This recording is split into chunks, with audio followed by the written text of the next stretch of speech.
Everyone, आज है 14th of March और आज के इस वीडियो में हम 14th ऑफ मार्च से बनने वाले करंट अफेयर के सभी इंपॉर्टेंट क्वेश्चन का डिस्कशन करेंगे। इसके पहले कल की क्लास में हमने देखा था कि भारत में फिलहाल सीएए लागू कर दिया गया है 11 मार्च को। ये लाया गया था संसद में 2019 में। प्राइम मिनिस्टर नरेंद्र मोदी ने असम में लचित बोराफुकन की 125 फीट ऊंची प्रतिमा का अनावरण किया है। एससी आयोग के अध्यक्ष बन गए हैं किशोर मकवाना। फ्रेंच ओपन 2024 में मेंस डबल का टाइटल जीता है सात्विक साईराज और चिराग शेट्टी ने। कल मैं गलती से बोल गई थी टेनिस के tournament, French open, Wimbledon open, US open, Australian open वगैरह, बाद में उसे हटाया था मैंने। तो जिन स्टूडेंट ने मॉर्निंग में वीडियो देखा होगा ना, तो उसको बाद में मैंने सुधार किया था, ये आप याद रखेंगे। ये बैडमिंटन का टूर्नामेंट है, ये फ्रेंच ओपन है ना। 7वीं बार संतोष ट्रॉफी सर्विसेज ने जीती है। भारतीय पैरालंपिक संघ के अध्यक्ष देवेंद्र झांझरिया बनाए गए हैं। अभी हाल ही में, माफ कीजिएगा, यहाँ पर आंसर होगा जम्मू कश्मीर। जम्मू कश्मीर के द्वारा हाल ही में ऑपरेशन कामधेनु की शुरुआत की गई है। सीवीसी में जो सतर्कता आयुक्त हैं एएस राजीव बने हैं। सत्येंद्र सिंह ये लोकायुक्त नियुक्त किए गए हैं मध्य प्रदेश में। किस राज्य की माजुली मुखौटे और पांडुलिपि पेंटिंग को जीआई टैग मिला? तो ये असम का प्रोडक्ट हो जाएगा। तो चलिए शुरू करते हैं आज का हमारा पहला सवाल। सवाल है, सिप्री द्वारा जारी रिपोर्ट के अनुसार दुनिया का शीर्ष हथियार आयातक देश कौन बना है? ऐसा देश जिसने कि सबसे ज्यादा हथियारों का इंपोर्ट किया है, तो ये बना है अपना ही देश Bharat. Swedish think tank SIPRI, जिसकी फुल फॉर्म बनती है Stockholm International Peace Research Institute, इसने जो रिपोर्ट रिलीज की है, इसमें यह बताया गया है कि 2014 से 18 इन 4 सालों के आंकड़े और 2019 से 23 इन 4 साल के आंकड़े, इसके अनुसार भारत बना हुआ है दुनिया का शीर्ष हथियार आयातक देश और इसके आयात में 4.7% 4.7% की बढ़ोतरी दर्ज की गई है। हालांकि भारत ने सबसे अधिक हथियार मंगाया किससे है? रशिया से। तो रशिया भारत का मुख्य रूप से हथियार आपूर्तिकर्ता देश बना रहा है। 2019 से 23 में इन 4 साल के आंकड़े यदि देखा जाए तो यूरोपीय राज्यों द्वारा हथियारों के आयात का यानी कि इंपोर्ट का लगभग 55% हिस्सा है जो अमेरिका के द्वारा इसकी आपूर्ति की गई है, जो कि 2014-18 के आंकड़ों से 35% अधिक है। अपना जो पड़ोसी पाकिस्तान है, ये 5वां सबसे बड़ा हथियार आयातक था। 2019 से 23 के आंकड़े मैं बता रही हूँ, ठीक है। अब ऑप्शन के थ्रू हम देख लेते हैं। चाइना, ये सड़क नेटवर्क के मामले में भारत से आगे था, अभी ये पीछे हो गया है। मतलब कि यदि मैं कहूं ग्रेफाइड का सबसे बड़ा उत्पादक देश ये चाइना है। इसके अलावा यदि आप करंट से रिलेट करेंगे तो सबसे तेज इंटरनेट का रिकॉर्ड ये चाइना ने बनाया है। भारत सड़क नेटवर्क के मामले में चाइना को पीछे छोड़ा है। मैं ये लिख देती हूँ कि सड़क नेटवर्किंग के मामले में भारत दूसरे स्थान पर है। किसके बाद? अमेरिका के बाद। और अभी फोन निर्माताओं की भी लिस्ट में यदि हम देखें तो चाइना के बाद भारत का स्थान है। रशिया से आप क्या रिलेट कर सकते हैं? सबसे अधिक परमाणु हथियारों की संख्या यदि किसी देश में है तो ये रशिया ही हो जाएगा। जर्मनी से करंट का हमने क्या पढ़ा है कि अभी हाल ही में जर्मनी जापान को पीछे छोड़ते हुए दुनिया की तीसरी सबसे बड़ी अर्थव्यवस्था है, हाल ही में बनी है। आगे चलते हैं। हाल ही में विदेश सचिव के रूप में किसका कार्यकाल बढ़ाया गया है? विनय मोहन क्वात्रा पहले भी विदेश सचिव थे, अभी भी है। अब इनका कार्यकाल ना अक्टूबर 2024 यानी कि 6 महीने तक और एक्सटेंड किया गया और पहले भी इनका कार्यकाल एक बार बढ़ाया जा चुका है। ये दूसरा विस्तार है। उन्होंने इस वर्ष मई में, इस वर्ष मतलब 2023 की बात की जा रही है, हर्षवर्धन श्रृंगला के स्थान पर भारत के 34वें विदेश सचिव के रूप में कार्यभार संभाला था। इसके पहले वो नेपाल में भारत के राजदूत के रूप में कार्य कर चुके हैं। विदेश मंत्री की यदि बात की जाए तो ये हो जाएंगे एस जयशंकर। राजीव गौबा की यदि हम बात करें तो ये हो जाएंगे कैबिनेट सेक्रेटरी। हालांकि इनका भी कार्यकाल ना बढ़ाया गया है। और अजीत डोवाल ये देश के नेशनल सिक्योरिटी एडवाइजर है, इनका भी कार्यकाल बढ़ा है। अब देखिए यहाँ पर कुछ नेशनल अपॉइंटमेंट मैंने मेंशन की है ताकि आपको एडिशनल जानकारी मिल सके। बॉर्डर सिक्योरिटी फोर्स के महानिदेशक है Nitin Agarwal. Research and analysis wing Bharat की खुफिया एजेंसी है, इसके प्रमुख Ravi Sinha. Central reserve police force के अभी हाल ही में महानिदेशक अनीस दयाल सिंह बनाए गए थे। सीआईएसएफ की है नीना सिंह, ये छत्तीसगढ़ पीएससी का सवाल रहा था। आईटीबीपी के प्रमुख हो जाएंगे राहुल रजगोत्रा, इनकी हालिया अपॉइंटमेंट है तो इनका नाम भी आप याद रखें। नेक्स्ट है इंडियन आर्मी, एयरफोर्स, नेवी, तीनों का एक साथ आप याद रखें। मनोज पांडे, विवेक राम चौधरी और R Hari Kumar. Railway board के इतिहास की पहली महिला अध्यक्ष जया वर्मा सिन्हा है। भारत के 50वें मुख्य न्यायाधीश धनंजय यशवंत चंद्रचूड़ हैं। फिर अगला यदि हम देखें, आरबीआई के गवर्नर है शक्तिकांत दास। मुख्य निर्वाचन आयुक्त वर्तमान में राजीव कुमार है। नीति आयोग के अध्यक्ष होते हैं देश के प्रधानमंत्री जो कि नरेंद्र मोदी हैं। उपाध्यक्ष सुमन बेरी, सीईओ बीवीआर सुब्रमण्यम हो जाएंगे। देन नेक्स्ट है भारत के महान्यायवादी अटॉर्नी जनरल जो कि है आर वेंकट रमनी। भारत के लोकपाल अभी हाल ही में एएम खानविलकर बनाए गए हैं। इसरो के अध्यक्ष एस सोमनाथन है। DRDO defence research development organisation के समीर कामत। तीनों सेनाओं के प्रमुख होते हैं CDS, chief of defence staff, ये हो जाएंगे अनिल चौहान। तो ये थे कुछ हालिया नियुक्तियां जो कि आपको याद होनी चाहिए। करंट के ही सारे मैंने ऐड करे हैं। अगला सवाल है फरवरी माह में ICC player of the month का खिताब किसने जीता है? तो ये भी हाल ही में जीत लिया है एनाबेल सदरलैंड। सुदरलैंड भी कई जगह आपको दिखाई देगा, ये इंग्लिश में इनका प्रोनाउंसिएशन है ना। ये है ऑस्ट्रेलियाई क्रिकेटर। तो फीमेल कैटेगरी में इन्होंने जीता है, जबकि मेल कैटेगरी में ये जीता है भारत के यशस्वी जायसवाल ने। तो बोथ ए एंड बी इसका राइट आंसर हो जाएगा। बात की जाए यदि आईसीसी की, इंटरनेशनल क्रिकेट काउंसिल की, तो इसकी जो स्थापना है ये की गई थी 1909 में। दुबई यूएई में इसका हेडक्वार्टर है। ग्रेग बार्कले वर्तमान समय में अध्यक्ष हो जाएंगे। लास्ट ईयर का ICC men's world cup Bharat ने होस्ट किया था, जिसमें कि विजेता रहा था ऑस्ट्रेलिया, भारत को ही हरा करके। इसके पहले आईसीसी वुमेन्स वर्ल्ड कप भी आयोजित किया गया था, जिसका विजेता भी ऑस्ट्रेलिया ही रहा था। शुभमन गिल की यदि हम बात करें तो पंजाब सरकार के द्वारा इन्हें जागरूकता अभियान के लिए स्टेट आइकन के रूप में नियुक्त किया गया है और ये गुजरात टाइटंस के भी कैप्टन चुने गए हैं। आगे चलते हैं। हाल ही में हरियाणा के मुख्यमंत्री कौन बने? देखिए, मनोहर लाल खट्टर के इस्तीफे के बाद अब हरियाणा के जो मुख्यमंत्री बने हैं ये बने हैं नायाब सिंह सैनी, जो कि कुरुक्षेत्र से बीजेपी के सांसद भी हैं।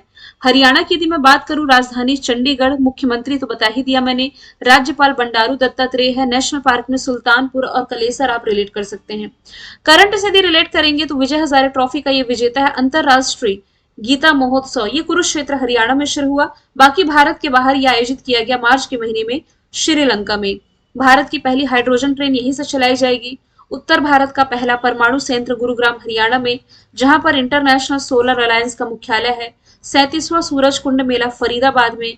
और प्रारंभिक स्तन कैंसर का पता लगाने के लिए सवेरा कार्यक्रम की शुरुआत हरियाणा गवर्नमेंट के द्वारा ही की गई है। चंपई सोरेन की यदि मैं बात करूं, रिसेंटली ये झारखंड के मुख्यमंत्री बनाए गए हैं। मोहन यादव ये हो जाएंगे मध्य प्रदेश के, जबकि तेलंगाना के जो सीएम है ये कांग्रेस पार्टी के रेवंत रेड्डी बने हैं।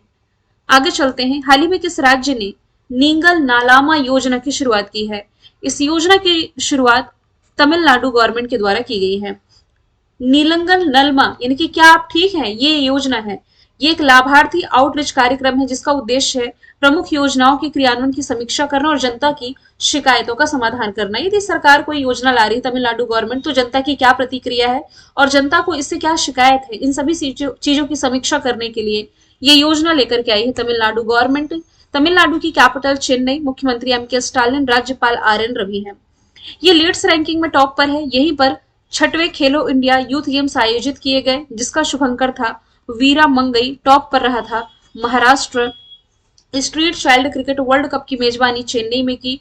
यहां पर सलेम सांगो को जीआई टैग मिला। मुख्यमंत्री फ्री नाश्ता योजना की शुरुआत इसी तमिलनाडु में की गई थी। अब यदि आप ऑप्शन से रिलेट करेंगे ना, तो रिसेंटली महतारी वंदन योजना की शुरुआत छत्तीसगढ़ गवर्नमेंट के द्वारा की गई है। तेलंगाना की यदि मैं बात करूं तो ये गृह लक्ष्मी योजना लेकर के आई थी और एक स्कीम है मो जंगल जामी स्कीम,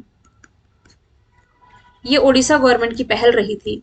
अगला सवाल है, मार्च 2024 में भारत ने अपनी पहली इंटरकॉन्टिनेंटल बैलिस्टिक मिसाइल का परीक्षण किया है।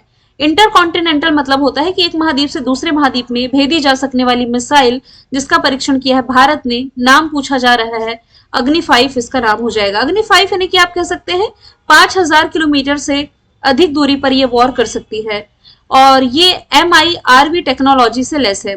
MIRV यानी कि multiple independently targetable re entry vehicle. ये एक ऐसी टेक्नोलॉजी है जिसमें कि एक साथ कई न्यूक्लियर वेपन को अलग अलग जगहों के लिए टारगेट किया जा सकता है। ये मिसाइल 1.5 टन तक का न्यूक्लियर हथियार अपने साथ ले जाने में सक्षम है। इसकी स्पीड 24 मैक है, यानी कि आवाज की स्पीड से 24 गुना ज्यादा। इस वजह से इस मिसाइल को कहीं भी, यहाँ पर टाइपिंग मिस्टेक है, ये होगा, कहीं भी आसानी से ट्रांसपोर्ट किया जा सकता है। भारत के अलावा दुनिया के सिर्फ 8 ही देश है जिनके पास ये एक इंटरकॉन्टिनेंटल बैलिस्टिक मिसाइल है। जैसे कि रशिया है, अमेरिका, चीन, फ्रांस, इसराइल, ब्रिटेन, चाइना और नॉर्थ कोरिया। अब भारत के पास भी है। आगे चलते हैं। प्राइम मिनिस्टर नरेंद्र मोदी ने देश का पहला एलिवेटेड अर्बन एक्सप्रेसवे, जो कि आप इमेज में देख पा रहे हैं, इस एक्सप्रेसवे का उद्घाटन रिसेंटली किया है हरियाणा में। ऑप्शन नंबर बी इसका राइट आंसर हो जाएगा।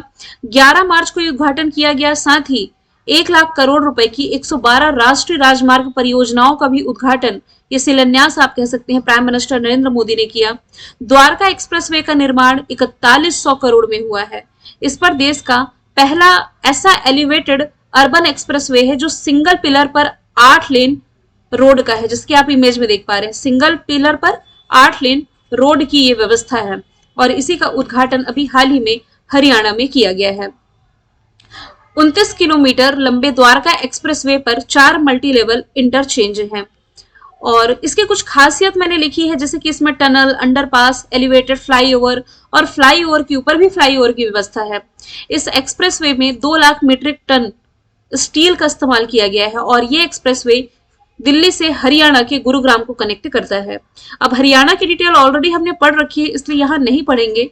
ऑप्शन के थ्रू यदि आप रिलेट करेंगे तो अभी हाल ही में प्रधानमंत्री नरेंद्र मोदी जी के द्वारा गुजरात के द्वारका में सुदर्शन, जो कि एक सिग्नेचर ब्रिज है, इसका उद्घाटन किया गया है। तमिलनाडु में इन्होंने उद्घाटन किया था खेलो इंडिया यूथ गेम्स का जब उद्घाटन होना था। माफ कीजिएगा, इसे मैं स्पष्ट लिख ही देती हूं। सिग्नेचर ब्रिज नाम है सुदर्शन। तमिलनाडु में खेलो इंडिया यूथ गेम्स, याद रखें ये गेम आपके 2024 में हुए हैं। वीरामंगई शुभंकर टॉप पर महाराष्ट्र है। छत्तीसगढ़ में इन्होंने इको फ्रेंडली हाईवे प्रोजेक्ट का उद्घाटन अभी लास्ट ईयर ही किया था। नेक्स्ट है, हाल ही में अंतरराष्ट्रीय महिला न्यायाधीश दिवस कब मनाया गया है? मार्च महीने की 10 तारीख को यह सेलिब्रेट किया गया है। ये दिन जो है ये दुनिया भर में महिला न्यायाधीशों के कंट्रीब्यूशन या योगदान को पहचानने, इनकी समानता यानी कि इक्वालिटी और लोकतंत्र प्राप्त करने के निर्णयों में महिलाओं की जो भागीदारी है, इसे बढ़ावा देने के पर्पज से मनाया जाता है। इस बार की थीम है woman in justice, woman for justice, यानी कि न्याय में महिलाएं और न्याय के लिए महिलाएं। आपको याद होगा इंटरनेशनल वुमेन्स डे जो मनाया गया है 8 मार्च को मनाया गया है। शून्य भेदभाव दिवस जो है ये मनाया गया है 1 मार्च को और 3 मार्च को वन्य जीव दिवस मनाया गया है। तो मार्च महीने के ये तीनों ही इंपॉर्टेंट डे आप याद रखेंगे। अगला सवाल है, हाल ही में पाकिस्तान के पंजाब प्रांत के पहले सिख मंत्री कौन बने हैं? ये बन गए हैं रमेश सिंह अरोड़ा। आपको याद होगा अभी हाल ही में मैंने आपको बताया था कि पाकिस्तान के पंजाब प्रांत की पहली महिला मुख्यमंत्री ये मरियम नवाज बनी थी और इसी पंजाब प्रांत के पहले सिख मंत्री बने हैं रमेश सिंह अरोड़ा। इसी पाकिस्तान में गीतिका श्रीवास्तव की नियुक्ति कुछ समय पहले ही की गई थी। कुछ याद आया आप लोगों को? भारतीय उच्चायोग में पहली महिला प्रभारी गीतिका श्रीवास्तव की नियुक्ति की गई और ऑस्ट्रेलिया में गीता पर हाथ रख करके शपथ लेने वाले ये जो संसद थे वरुण घोष का नाम हमने पढ़ा था। बात की जा रही पाकिस्तान की भारत का पड़ोसी रेड क्लिफ लाइन के माध्यम से सेपरेट होता है। राजधानी इसकी इस्लामाबाद, करेंसी रुपया। राष्ट्रपति 14th क्रम के राष्ट्रपति अभी हाल ही में आसिफ अली जरदारी, प्राइम मिनिस्टर शाहबाज शरीफ आपको रिलेट करना है।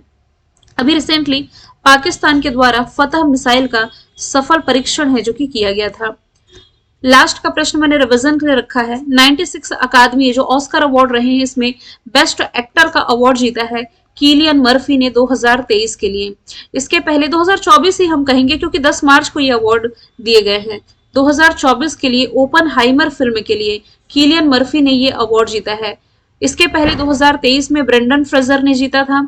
पिछले साल की बेस्ट एक्ट्रेस थी मिशेल यो, इस साल की बेस्ट एक्ट्रेस है एमा स्टोन। एमा स्टोन को यह अवार्ड इनकी फिल्म पुअर थिंग्स के लिए मिला है। बेस्ट डायरेक्टर ओपनहाइमर फिल्म के क्रिस्टोफर नोलन है और बेस्ट फिल्म भी ओपनहाइमर को ही चुना गया है। ये जो पुरस्कार थे ये कैलिफोर्निया लॉस एंजल्स में आयोजित किए गए। स्टैटिक जीके में यदि हम देखें तो विश्व में सर्वप्रथम राज्य की स्थापना अमेरिका में हुई। किस देश ने सर्वप्रथम मानवों की समानता और मौलिक अधिकारों की घोषणा की? अमेरिका ने। मैं ही राज्य हूं और मेरे शब्द ही कानून है, ये लुई 14 के कथन है। व्यक्तिगत सत्याग्रह आंदोलन के दौरान सबसे पहले गिरफ्तार होने वाले व्यक्ति विनोबा भावे थे। यदि समाज में क्रांति लानी होगी तो क्रांति का नेतृत्व नव युवकों के हाथ में यानी कि यूथ के हाथ में देना होगा। यह कथन है जोसेफ मेजनी का। वैज्ञानिक समाजवाद का जनक कार्ल मार्क्स को और कम्युनिस्ट मैनिफेस्टो किताब भी इन्हीं के द्वारा लिखी गई है। आधुनिक रूस के निर्माता यह स्टालिन को माना जाता है। मैंने कल आपसे पूछा था नाटो में शामिल 32वां मेंबर कंट्री जो कि है स्वीडन। आज का सवाल आप लोगों के लिए आज का सवाल है, भारत का पहला राष्ट्रीय डॉल्फिन अनुसंधान केंद्र का उद्घाटन कहाँ किया गया? इसका आंसर तो आप लोग बताएंगे ही भाई, आप लोग शेयर करने में बहुत ज्यादा कंजूसी करते हैं। वीडियो कम समय में ज्यादा डेटा प्रोवाइड कराने की कोशिश की जाती है। वीडियो यदि पसंद आए तो लाइक शेयर सब्सक्राइब करना ना भूलें। Thank you so much.